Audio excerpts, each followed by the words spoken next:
नमस्कार और स्वागत है इस खास पड़ताल में। आज हम बात कर रहे हैं कोहिनूर की, वो हीरा जिसके नाम के साथ ही इतिहास, सत्ता, रहस्य सब कुछ जुड़ जाता है।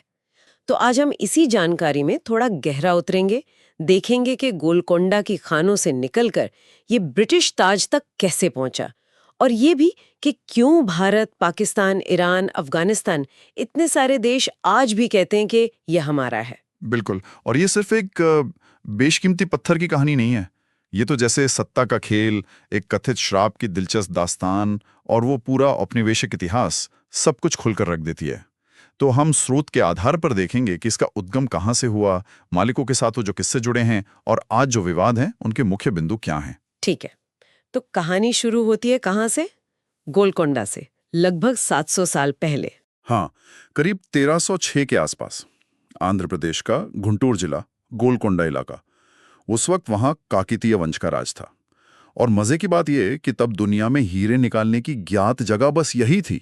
अच्छा, सिर्फ यहीं हीरे मिलते थे? हाँ, जी हाँ। स्रोत तो यही बताता है। वहां लोग कृष्णा नदी के पास पुरानी तकनीक से वो रेत बजरी छानकर हीरे निकालते थे। प्लेसर माइनिंग कहते हैं उसे। और तभी उन्हें एक बहुत ही बड़ा असाधारण हीरा मिला, करीब 793 कैरेट का। 793 कैरेट, बहुत ज्यादा है ये तो। हाँ, बहुत। और ये काकतीय राजाओं को सौंपा गया, तो वो इसके पहले ज्ञात मालिक माने जाते हैं। और इसकी बनावट भी, ये टाइप 2A हीरा है, एकदम शुद्ध, जो गोलकोंडा की पहचान है। जियोलॉजिकल सबूत भी उधर ही इशारा करते हैं। और यहीं से वो कहानी भी जुड़ी कि इसे मंदिर में देवी की आंख में लगा दिया गया था, वारंगल के भद्रकाली मंदिर में। हाँ, ये किंवदंती बहुत मशहूर हुई। और ये भी कि इसे सिर्फ भगवान या औरतें ही पहन सकती हैं, पुरुषों के लिए ये दुर्भाग्य लाएगा। बिल्कुल, ये मान्यता काफी फैली। हालांकि स्रोत ये भी साफ करता है कि इस श्राप का कोई सीधा जिक्र किसी वेद पुराण में है नहीं। पर हाँ, भगवत पुराण में एक स्यमंतक मणि की कहानी है, उससे इसकी तुलना खूब की जाती है। और लेखकों ने इसे इतना दोहराया, बार बार किए, लगभग सच जैसा लगने लगा। होता है ना ऐसा कहानियों के साथ। सही कहा। अच्छा, तो काकतियों के बाद ये हीरा दिल्ली सल्तनत तक कैसे पहुंचा? हाँ, तो वो अलाउद्दीन खिलजी का दौर था। उसके एक सेनापति मलिक काफूर ने इसे हासिल किया। कहते हैं खिलजी के एक अफसर ने इसे अनमोल बताया था। फिर खिलजी वंश के बाद ये तुगलक, सैयद, लोधी, इनसे होता हुआ आखिरकार बाबर के पास आया। बाबर, मुगल साम्राज्य का संस्थापक। जी। बाबर ने इसकी कीमत का अंदाजा लगाते हुए कहा था कि ये पूरी दुनिया का एक दिन का खर्चा उठा सकता है। सोचिए जरा, हुमायूं के हाथ से तो ये लगभग चला ही गया था। उसे फारस के शाह तहमास को देना पड़ा था। अच्छा। हाँ, पर फिर किस्मत देखिए, ये वापस अहमदनगर सल्तनत के रास्ते भारत आ गया। और फिर आया शाहजहां का दौर। वो तो बहुत प्रभावित था इससे, है ना? बहुत ज्यादा। उसने इसे तराशने का काम वेनिस के एक जौहरी हॉर्टेंशियो बोर्जियो को दिया। हाँ, मैंने सुना है इसके बारे में। लेकिन उसने कुछ गड़बड़ कर दी थी। गड़बड़ कह लीजिए, या उसने इसका वजन 793 कैरेट से घटाकर सिर्फ 280 कैरेट कर दिया। अरे, इतना कम? शाहजहां तो नाराज हुआ होगा। कहते हैं बहुत नाराज हुआ था। पर खैर, फिर इसे उस मशहूर तख्ते तौस मयूर सिंहासन में जड़ दिया गया। वही शानदार सिंहासन। जी। पर दिलचस्प बात यह है कि औरंगजेब, जो बाद में आया, वो कथित तौर पर इस सिंहासन पर बैठने से बचता था। शायद उसी श्राप की कहानी का असर हो।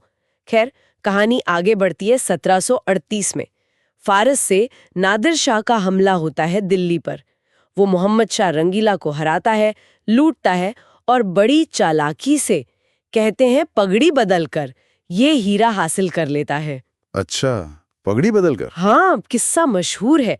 और उसी ने इसे नाम दिया कोहे-ए-नूर, मतलब प्रकाश का पर्वत। वाह, प्रकाश का पर्वत। तो नादिर शाह के बाद ये कहाँ गया? नादिर शाह की भी हत्या हो गई। उसके बाद उसका एक सेनापति था, अहमद शाह दुर्रानी। वो इसे अफगानिस्तान ले गया। फिर कई साल बाद उसी दुर्रानी के वंशज शाह शुजा दुर्रानी ने, जब उसे मदद की जरूरत पड़ी, तो इसे लाहौर में महाराजा रणजीत सिंह को सौंप दिया। ये बात है 1813 की। तो ये सिख साम्राज्य के पास आ गया। महाराजा रणजीत सिंह इसे अपनी बांह पर पहनते थे ना? हाँ, बिल्कुल। तस्वीरों में भी दिखता है। लेकिन उनकी मौत के बाद, हाँ, उनके बाद तो जल्दी जल्दी उत्तराधिकारी बदले और मारे भी गए। खरक सिंह, नौनिहाल सिंह, शेर सिंह। जी, और इसने फिर से उस शाप वाली कहानी को हवा दे दी। हालांकि देखिए, वो दौर ही राजनीतिक रूप से बहुत अस्थिर था, कत्ल और साजिशें आम थीं। और इसी उथल-पुथल का फायदा अंग्रेजों ने उठाया। बिल्कुल सही। सिख साम्राज्य कमजोर पड़ गया, अंग्रेजों ने मौका देखा और 1849 में जो युवा महाराजा थे दलीप सिंह, उनसे लाहौर की संधि की।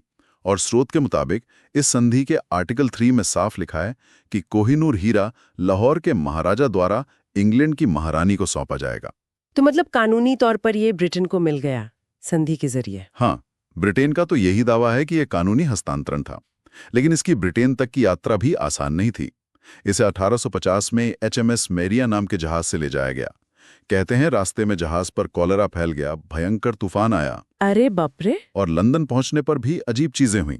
प्रधानमंत्री रॉबर्ट पील घोड़े से गिरकर मर गए, महारानी विक्टोरिया पर हमला हुआ।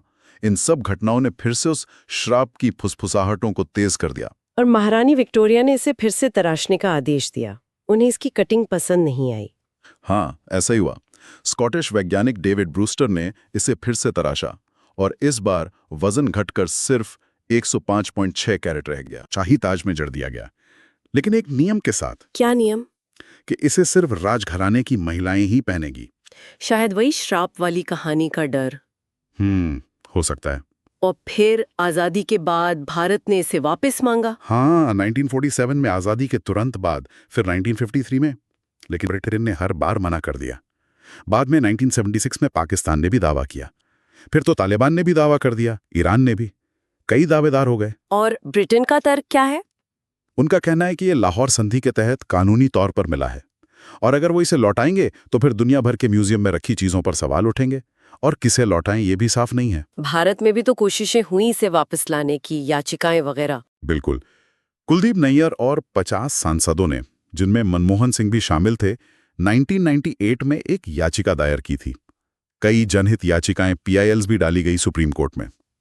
लेकिन इसमें कानूनी दिक्कतें हैं, जैसे भारत का पुरावशेष अधिनियम है 1972 का, और यूनेस्को का कन्वेंशन है 1970 का। ये सब कोहिनूर के ब्रिटेन जाने के बहुत बाद बने हैं। अच्छा। तो पुराने मामलों पे इन्हें लागू करना मुश्किल है, और सुप्रीम कोर्ट ने भी कहा कि वो किसी दूसरे देश की सरकार को आदेश नहीं दे सकता। तो मतलब मामला फंसा हुआ है। हाँ, स्थिति यही है। ब्रिटेन कहता है संधि वैध थी, दावेदार कई हैं। भारत कहता है संधि दबाव में हुई थी, ये हमारी सांस्कृतिक विरासत है। और वो श्राप वाली कहानी, वो तो आज भी जिंदा है। महारानी एलिजाबेथ द्वितीय की मृत्यु या किंग चार्ल्स की बीमारी, हर चीज से इसे जोड़ दिया जाता है। तो इस पूरी पड़ताल से ये तो साफ है कि कोहिनूर सिर्फ एक हीरा नहीं है, ये सदियों का इतिहास है, सत्ता का खेल है, संस्कृति से जुड़ा दावा है, और अनगिनत किस्से कहानियां हैं। गोलकोंडा से लंदन तक का इसका सफर वाकई असाधारण है। बिल्कुल सही कहा। स्रोत हमें यही दिखाता है कि कैसे सच, मतलब तथ्यात्मक इतिहास और लोक कथाएं, खासकर वो श्राप वाली, आपस में गुंथी हुई हैं। कानूनी दावों और लोगों के भावनात्मक जुड़ाव के बीच ये आज भी एक बहुत पेचीदा और संवेदनशील मुद्दा बना हुआ है। तो सोचने वाली बात ये रह जाती है कि इस सारी जानकारी के बाद कोहिनूर आज असल में क्या दर्शाता है? क्या ये सिर्फ इतिहास की एक बेशकीमती चीज है, या औपनिवेशिक लूट का प्रतीक, या फिर वाकई इसके साथ कोई अनसुलझा रहस्य जुड़ा हुआ है? इस पर विचार जरूर कीजिएगा। अगली चर्चा तक अलविदा।